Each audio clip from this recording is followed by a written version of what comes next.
할렐루야! 오늘 우리 주님께서 부활하시는 부활절입니다. 우리 성에게 이렇게 인사합시다. 예수님이 말씀하신 대로 살아나셨습니다.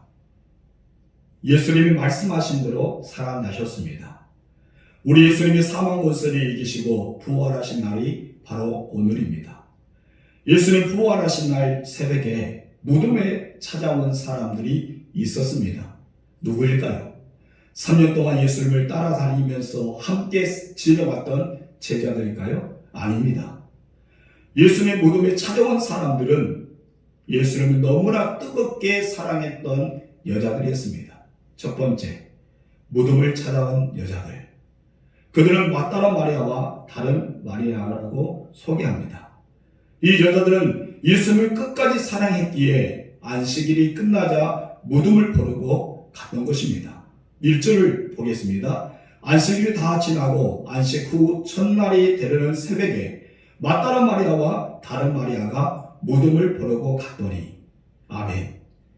예수님을 사랑했던 이 여자들은 예수님의 빈 무덤을 찾아왔을 때 그 무덤의 현장에는 놀라운 일이 벌어지고 있었습니다.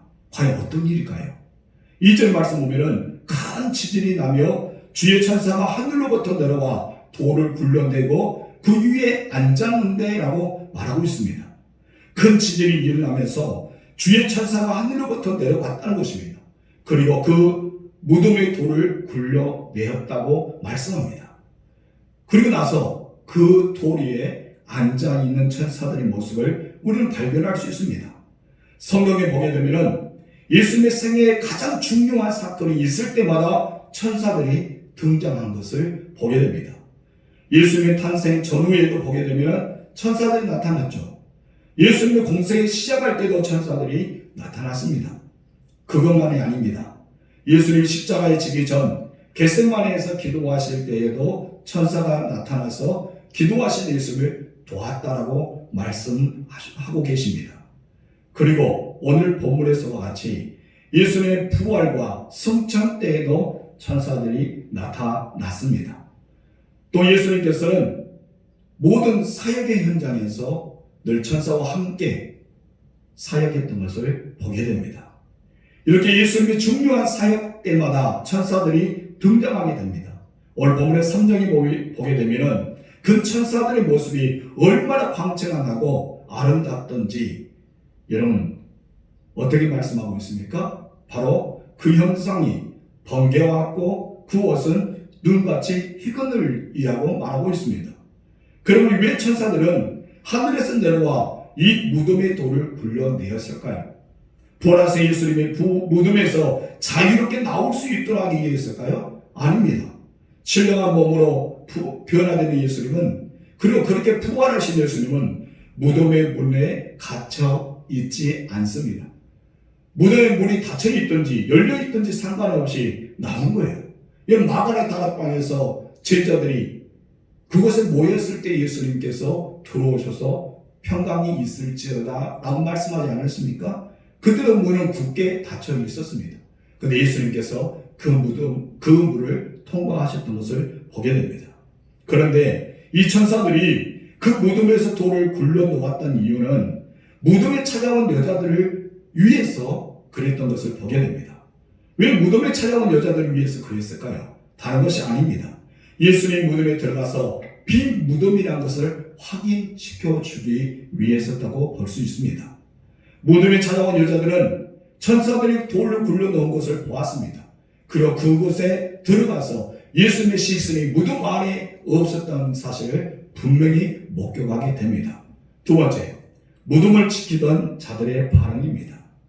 4절 보면은 예수님의 무덤을 지키고 있는 자들의 반응이 기록되어 있습니다. 이렇게 고백합니다. 지키던 자들이 그를 무서워하여 떨며 죽은 사람과 같이 되었더라. 종로 빌라도의 지시에 따라서 예수님의 무덤을 지키고 있는 로마의 군인들이 있었습니다. 제자들이 가져갈까봐 철저하게 대비해서 지켰습니다. 그들은 어쩌면 용명 중에 용명이고 그 무덤을 지키기 위해 어쩌면 특별하게 훈련된 사람이라고 할 수 있습니다. 그런데 지금 현재 자신들 앞에 일어나고 있는 이 엄청난 사건을 보고 너무나 무서워 떨며 죽은 사람과 같이 되었다고 기록하고 있지 않습니까? 여기서 죽은 사람과 같이 되었다는 것은 정신을 잃어버렸다는 말입니다. 근데 무서워하기는 로마 군인들만이 아니었습니다. 바로 그 새벽에 무덤에 찾아온 여자들 마따라 마리아와 마리아도 동시에 무서워 떨고 있었습니다. 그래서 5절을 보게 되면은 그 무서워 떨고 있는 여자들에게 천사가 이렇게 말합니다. 천사가 여자들에게 말하 이르되 너희는 무서워하지 말라. 십자가에 못 박히신 예수를 너희가 찾는 줄을 내가 아노라. 아멘. 이 천사는 이 여자들이 이른 새벽 시간에 왜 무덤을 찾아왔는지 그 이유를 너무나 잘 알고 있었습니다. 무서워 떨고 있는 여자들에게 무엇이라 말합니까? 무서워하지 말라. 무서워하지 말라. 무서워하지 말라고 말하고 있습니다. 그러면서 왜 무서워하지 말아야 되는지에 대해서 6절 상반절에 이렇게 말하고 있죠. 그가 여기 계시지 않고 그가 말씀하신 대로 살아나셨느니라. 할렐루야. 그가 말씀하신 대로 살아나셨다. 너무나 중요한 메시지를 증거하고 있습니다. 예수님이 말씀하신 대로 살아나셨기 때문에 무서워하지 말라라고 말한 것입니다. 그렇습니다. 예수는 자신이 말씀하신 대로 살아났습니다. 아멘이십니까? 예수는 자신이 말씀하신 대로 살아나셨다는 것입니다. 예수님의 생전에 자신이 받은 순환과 십자가의 죽음과 그리고 부활의 감에서 여러 차례 제자들에게 말씀한 바가 있습니다. 특히 가이사랴 빌립보에서 베드로가 위대한 신앙의 고백을 하지 않습니까? 어떤 고백을 합니까? 주는 그리스도요 살아계신 하나님의 아들이십니다. 이 신앙 고백을 할 때도 예수님께서 그 제자들에게 이렇게 말했습니다. 자신의 예루살렘에 올라가 고난을 받고 죽음을 당하고 제3일에 살아나야 될 것을 말씀합니다. 그 기록된 말씀이 마태복음 16장 21절입니다. 제가 읽어보겠습니다. 이때로부터 예수 그리스도께서 자기가 예루살렘에 올라가 장로들과 대제사장들과 서기관들에게 많은 고난을 받고 죽음을 당하고 제3일에 살아나야 할 것을 제자들에게 비로소 나타내시니. 아멘. 또 예수님은 변화산에서 내려오신 다음에 그 변화산의 영광에 참여했던 제자들을 바라보면서 3명의 제자들에게 당부합니다. 어떻게 당부합니까? 마태복음 17장 9절 중간에 보면은 인자가 죽은 자 가운데서 살아나기 전에는 본 것을 아무에도 일리지 말라라고 당부합니다. 예수는 자신이 죽은 자 가운데서 다시 살아난다. 이 메시지를 증거하고 있습니다. 내가 살아날 때까지 아무에게도 말하지 말라는 것입니다. 예수님 하신 말씀은 하나도 땅에 떨어지지 않습니다. 아멘이십니까? 예수님 말씀하신 것은 그대로 이루어질 줄 믿습니다. 아멘이십니까? 그래서 예수님은 무엇을 합니까? 마태복음 24장 35절에서 천지는 없어질 원정 내 말은 없어지지 아니하리라. 이렇게 말씀하고 있습니다. 이렇게 예수님은 자신의 말씀대로 이루셨고 말씀대로 행하셨습니다. 아멘. 하나님은 언제나 먼저 말씀하십니다. 그리고 그 말씀하신 대로 이루신 분이 우리 하나님이십니다. 그래서 우리는 말씀대로 살아가야 줄 믿습니다. 그런데 예수님이 말씀하신 것 가운데 아직 이루어지지 않는 것이 있습니다. 그게 무엇입니까? 예수님이 말씀하셨는데 예수님 말씀하신 것은 다 이루어졌거든요. 그런데 아직까지도 이루어지지 않는 것이 있다는 것입니다. 여러분, 그게 무엇이냐는 것입니다. 바로 예수님의 재림과 심판입니다. 근데 성경에 보게 되면 예수님의 초림에 대한 예언보다는 다시 오신 예수님의 재림에 대한 예언이 더 많습니다. 그러므로 저는 예수님의 재림과 심판도 반드시 말씀대로 이루어질 것이라는 것을 믿습니다. 아멘이십니까? 예수님은 자신의 말씀하신 대로 사흘 만에 다시 살아나셨습니다. 큰 지대의 인화 가운데 돌을 굴러내고 그 위에 앉아있는 천사들이 이 여자들을 향해서 이렇게 말하고 있지 않습니까? 본문 6절 상반절에 그가 여기 계시지 않는다는 것입니다. 그는 누굽니까? 예수 그리스도십니다. 너희가 찾고자 하는 예수 그리스도, 너희가 만나고자 하는 예수 그리스도, 그가 죽은 십자가에서 죽고 있는 그 예수 그리스도가 아니라 살아나셨다는 것입니다. 그런데 어떻게 살아나셨습니까? 바로 그가 살아나셨는데 말씀하신 대로 살아나셨다는 것입니다. 세 번째, 그가 살아나셨느니라. 바로 예수님이 살아나신 것입니다. 인류 역사 가운데 이보다 더 위대한 소식이 어디 있을까요? 여러분, 인류 역사 가운데 이보다 더 크고 영광스러운 소식이 있을까요? 인류 역사에 이보다 더 기쁜 소식이 어디 있을까요? 없습니다. 우리 예수님께서 사망의 권세를 이기시고 부활하신다는 사실, 이 소식만 더 위대하고 더 큰 것이 없다는 것입니다.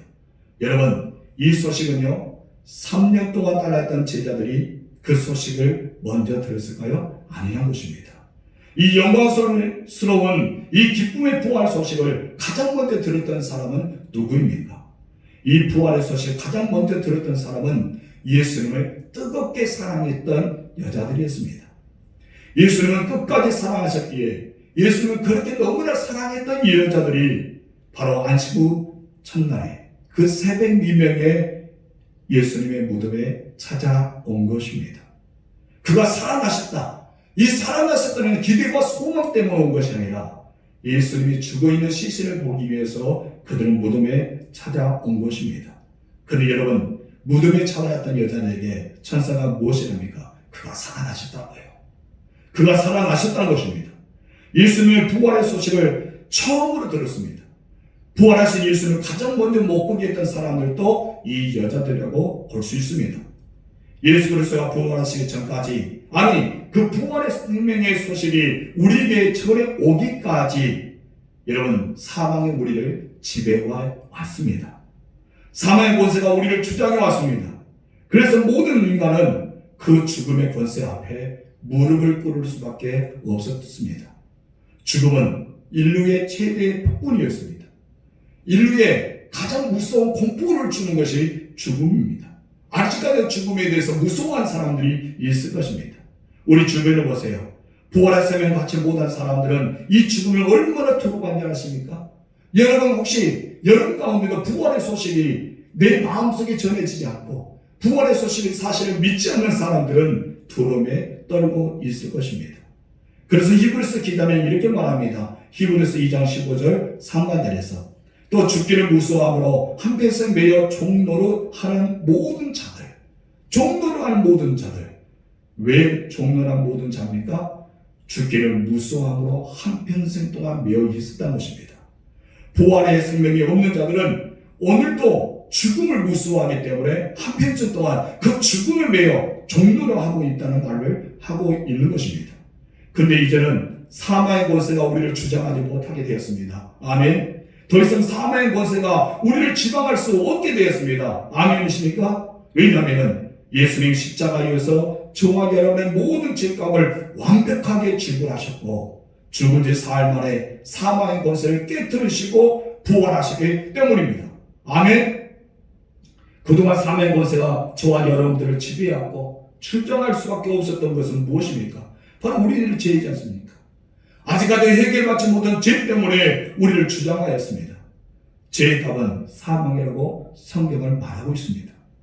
죄의 값은 사망이기 때문에 우리 안에 해결하지 못한 그 죄의 근거로 사망이 우리 가운데 왕노릇하고 우리를 지배하고 다스려 왔던 것입니다. 그런데 이제 예수님을 믿는 믿음 안에서 십자가에서 우리의 죄값을 지불하셨다는 그 믿음 안에서 오직 주님을 믿는 믿음 안에서 우리가 예수님과 함께 연합된 것입니다. 예수님과 함께 십자가에 죽었던 것입니다. 예수님과 함께 다시 살리심 받았기 때문에 사망이 더 이상 우리를 주장할 수 없게 되었습니다. 아멘. 그래서 사도 바울은 로마서 6장 9절에서 이렇게 말하고 있습니다. 이는 그리스도께서 죽은 자 가운데서 살아나셨음에 그가 죽지 아니하시고 사망이 그를 다시 그를 주장하지 못한 줄을 알미로다. 여기서 사망이 다시 그를 주장하지 못한다는 말이 있습니다. 다시란 말은 무슨 말입니까? 이전에는 사망이 우리를 주장했다는 것입니다. 이전에는 사망이 우리를 주장하고 우리에게 공포를 주고 우리가 억압했던 그 사망이 이제는 사망이 다시 우리를 주장하지 못한다는 것입니다. 그렇습니다. 저와 여러분들이 예수 믿기 전에는 그 부활의 생명에 거듭나기 전에는 죄와 사망의 몸에서 해방하기 전에는 사망이 우리를 주장해 왔습니다. 저를 주장해 왔습니다. 여기 앉아 계신 여러분을 주장해 오고 오늘 영상을 보는 유튜브를 보고 있는 모든 성도들의 그 죄의 안에서 주장해 왔습니다. 사망이 우리를 지배해왔다는 것입니다. 지금도 예수 믿지 않는 사람들은 사망이 그를 주장하고 있고 지배하고 있다는 사실을 그들은 깨달아야 됩니다. 그래 예수 믿는 우리들은 더 이상 어떻게 되었습니까? 사망이 우리를 주장할 수 없게 되었습니다. 아멘. 왜 그렇습니까? 우리는 예수를 믿음으로 사망에서 생명으로 옮겨졌기 때문입니다.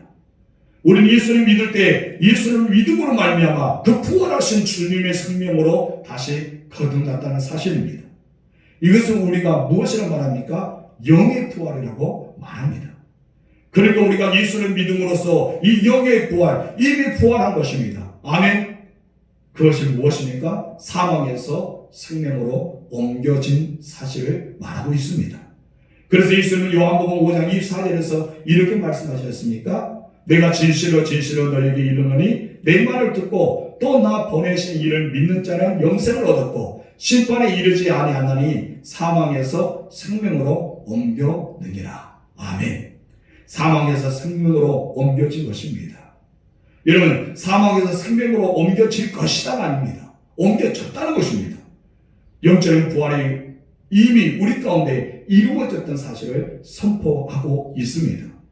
이제 천사들은 빈 무덤을 바라볼 때 무수하게 떨고 있는 이 여자들을 향해서 예수는 누웠던 것을 보라라고 말합니다.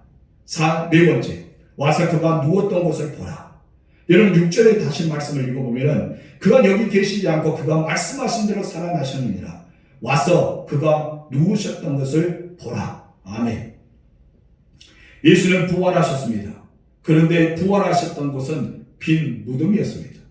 예수는 부활하셨으며 비어있는 그 무덤을 보라는 것입니다. 이것은 예수님의 부활은 너무나 분명한 사실임을 밝혀주고 바로 역사적인 사실임을 말해주는 그 사건이 오늘 본문의 말씀입니다. 그런데 사단은 예수는 부활을 믿지 못하기 위해서 수단과 방법을 가지 않고 계속해서 여러 가지 전략을 짭니다. 실제로 그렇습니다. 예수는 평소 자신이 죽으면 살아난다고 말했지 않습니까? 제자들은 믿지 않았습니다. 그러나 다른 사람들은 믿었어요. 그렇기 때문에 예수님의 시선을 제자들이 훔쳐갔다라고 소문을 퍼뜨리고 있지 않습니까? 여러분, 그냥 분명한 것은요, 예수님의 시선을 제자들이 훔쳐가지 않았습니다. 왜요? 살아나셨기 때문입니다. 예수님의 부활은 역사적인 사실입니다. 그리고 예수님의 40일 동안, 부활하시고 40일 동안 11차례나 자신의 모습을 사람들에게 나타내 보이셨습니다. 그리고 500명의 성도에게도 동시에 나타내 보이셨지 않습니까? 이 사실은 예수님의 부활하셨다는 사실을 증명하고 있는 것입니다.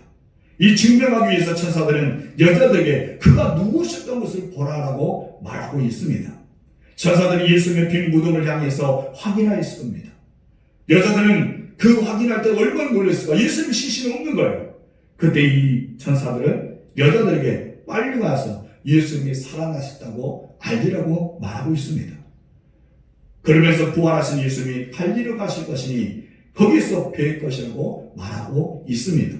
7절 말씀을 읽겠습니다. 또 빨리 가서 그의 제자들에게 이르되 그가 죽은 자 가운데서 살아나셨고 너희보다 먼저 갈리로 가시나니 거기서 너희가 배우리라 하라. 보라, 내가 너에게 일렀느니라 하거늘. 아멘.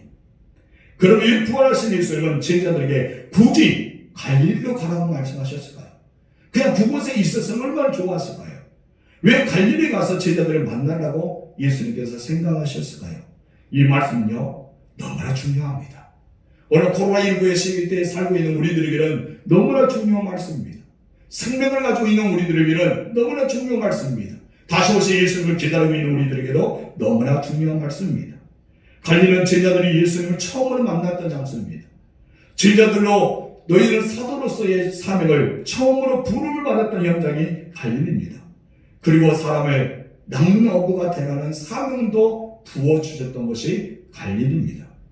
부활하신 예수님께서 제자들에게 갈릴리로 가라는 것입니다. 내가 거기서 그들을 만나리라 했던 이유가 무엇입니까? 예수님 그들을 갈릴리로 부르셨고 그 갈릴리에서 사명을 주셨기 때문에 그들은 갈릴리로 가라는 것입니다. 그러니까 예수님께서 제자들에게 갈릴리 모이라고 명령하신 것은 자신이 부르셨던 부름의 사명의 자리로 다시 그들에게 사명을 주시기 위해서 그곳에 가라는 것입니다. 그리고 다시 그들에게 세상 가운데 보내기 위해서 그들을 갈릴리로 모이라고 하셨던 것입니다. 그래서 예수님은 갈릴리로 모여있던 제자들에게 이렇게 말씀합니다. 우리가 잘 아는 말씀이죠. 마태복음 28장 19절에서 20절 말씀입니다. 그러므로 너희는 가서 모든 민족을 제자를 삼아 아버지와 아들과 성령의 이름으로 세례를 베풀고 내가 너희에게 분부한 모든 것을 가르쳐 지키게 하라. 그래서 제자들은 갈릴리로 갔습니다. 부활하신 예수님 뵙고 그동안 자신들이 잃어버리고 있었던 비전과 사명을 회복하였습니다. 이 부활절을 맞이해서 여러분 갈릴리로 돌아가십시오. 여러분 갈릴리 처음으로 예수님을 만났던 그 감격의 자리, 처음 예수님께서 나에게 사명을 주었던 그 감격의 자리 어느 누구나 있을 것입니다. 여러분은 갈릴리라는 사역의 현장이 있습니다. 예수님을 처음 만났던 그 감격스러운 그 날이 있었다는 것입니다.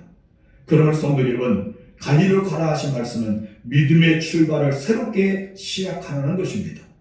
그동안 잃어버렸던 하나님이 나에게 주셨던 그 비전과 사명을 다시 회복하라는 말씀이 갈릴리로 가라는 것입니다. 이제 부활의 의미 중에 하나가 바로 처음 자리라는 것입니다. 내가 너희를 불렀던 그 처음 자리, 주님을 만났던 그 처음 자리, 내가 왜 많은 사람 가운데 너를 불렀는지, 그리고 주님께서 우리 한 사람 한 사람에게 주셨던 그 비전과 사명을 다시 회복하고 이 세상에 나아가라는 것을 우리에게 다시 한번 뜨겁게 주님을 사랑하는 마음을 가지기 위해서 갈릴리로 가시라고 말씀하셨습니다. 그래서 부활하신 예수는 안식 후 첫날 제자들에게 나타나서 이렇게 말씀하셨습니까? 요한복음 20장 21절, 예수께서 또 이르시되 너희에게 평강이 있을지어다. 아버지께서 나를 보내신 것 같이 나도 너희를 보내노라. 아멘. 부활하신 예수님의 관심은요, 우리를 어느 한 곳에 모아두는 것이 아니었습니다. 부활하신 예수님의 최고의 관심은 우리를 세상에 보내는 것입니다. 그런데 예수님은 그냥 가라는 것이 아닙니다. 그냥 가라고 명령하고 있지 않습니다. 예수님을 가라고 명령하시면서 우리에게 아주 중요한 약속을 하고 있습니다. 이것을 중대한 약속이라고 말합니다. 그 약속이 무엇입니까? 바로 마태복음 28장 20절 하반절입니다. 볼지어다 내가 세상 끝날까지 너희와 항상 함께 있으리라. 아멘. 내가 세상 끝날까지 항상 함께 있으라는 것입니다. 부활하신 예수님이 다시 제자들에게 나타나셔서 부름의 소명을 주셨습니다. 그리고 사명을 회복해 주셨습니다.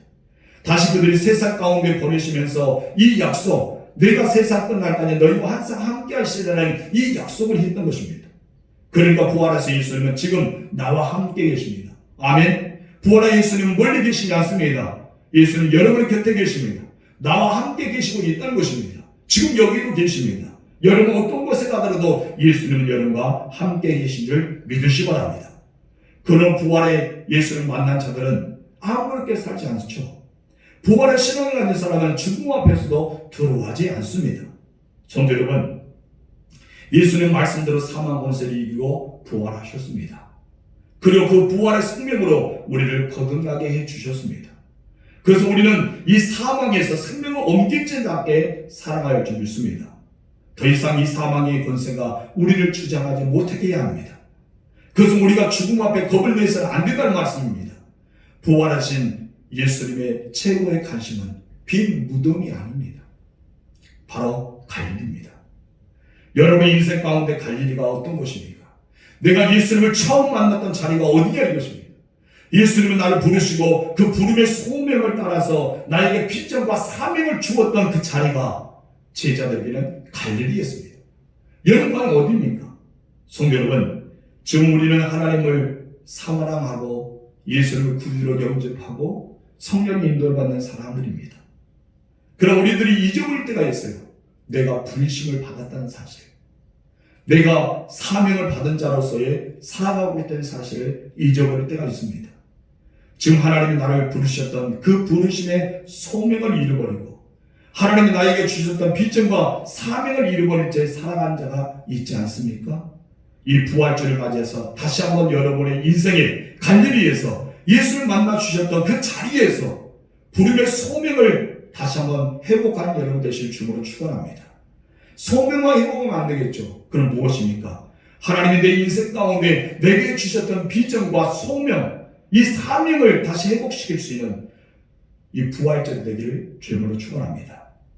부활하신 예수님이 여러분과 함께 하십니다. 세상 끝날까지 여러분과 함께 있습니다. 그렇기 때문에 함께 계신 우리 주님을 바라보면서 담대하게 나아가실 주님으로 축복합니다. 보냄을 받은 이 세상 속에서 부활의 진리를 살아가십시오. 죄와 사망에 보면서 해방된 사람처럼 죽음 앞에서 겁을 내지 마십시오. 당당하게 하나님의 사람으로서 살아갈 수 있는 여러분 되실 주님으로 축원합니다. 우리 주님께서 말씀하신 대로 살아나셨습니다. 그가 말씀하신 대로 살아나셨습니다. 그렇다면 예수님이 말씀하신 대로 재림의 주님으로 또한 심판의 주님으로 우리 가운데 오십니다. 예수님 말씀하신 것은 1.1획도 변하지 않습니다. 반드시 응답된다는 사실을 기억하시고 부활의 소망과 함께 다시 갈릴리 여러분을 만나 주었고 여러분을 부르셨고 여러분의 사명을 주었던 그 갈릴리로 돌아가서 여러분의 신앙과 사명을 회복하는 이 부활절이 되기를 주로 축원합니다. 기도하겠습니다. 하나님 아버지 감사합니다. 이 부활의 아침에 우리가 다시 주님 앞에 나와서 예배하게 하여 주심을 감사드립니다. 하나님 아버지, 예수님 말씀하신 대로 살아나셨습니다. 예수님 말씀하신 대로 살아났지만 이 말씀을 잊어버리고 살아가는 사람이 많습니다. 혹시 우리가 아닙니까? 이곳에 앉아있는 성도들 아닙니까? 하나님, 우리가 나를 부르셨던 그 부름의 소명을 잊어버리지 않게 하옵소서. 하나님 나에게 주셨던 비전과 사명을 잊어버리고 살아가지 않게 하옵소서. 나를 처음 불렀던 갈릴리로 돌아가서 우리 부활의 예수님을 다시 만나서 우리가 소명을 회복하고 사명을 회복하면서 주님의 일을 잘 감당하다가 우리 주님이 재림하실 때 영광의 모습으로 우리 주님 앞에 배우는 그 은혜가 우리에게 일어나게 하옵소서. 하나님 아버지, 이 땅을 회복하여 주시고 성도들을 회복하여 주시고 이 부활의 아침에 하나님의 놀라운 역사가 믿음의 성도들을 향해 나타나게 허락하여 주옵소서. 예수님의 이름으로 기도하옵나이다.